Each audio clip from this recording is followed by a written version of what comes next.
Fascinating, isn't it? So let's turn to our panel for some legal perspective on all of this. In Orlando, we have Mark Najim, a criminal defense attorney and CNN legal analyst. Here in Atlanta, we have Pate, a criminal defense attorney and HLN contributor, along with Jason Johnson, an HLN contributor and political science professor at Hiram College.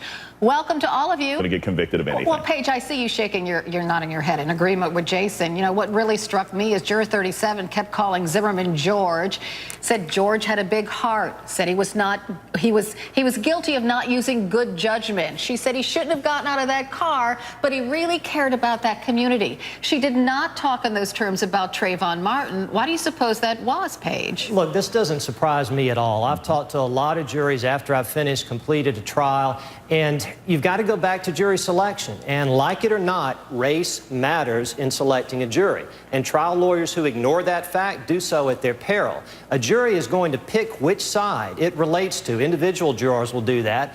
And frankly, in this case, those jurors related more to George Zimmerman. So Zimmerman witnesses were necessarily going to be more credible. His side of the story was necessarily going to be more... And I'll pose this question to you, Paige. She said they wanted to find George Zimmerman guilty of something, but because of the heat of the moment and Florida's stand your ground law, they just couldn't. So do you think that stand your ground was the deciding factor? Well, I think it made a huge difference in this case. You know, the prosecution from start to finish was trying to use as much emotion as possible, hopefully to convince the jury to do just that. You know, don't let him walk away. Maybe not murder, but perhaps manslaughter, but this man should not be carrying a gun. Do something.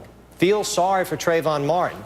But the law really places a very heavy burden on the state. It requires them to disprove the argument of self-defense beyond a reasonable doubt, and I just don't think they were able to do that.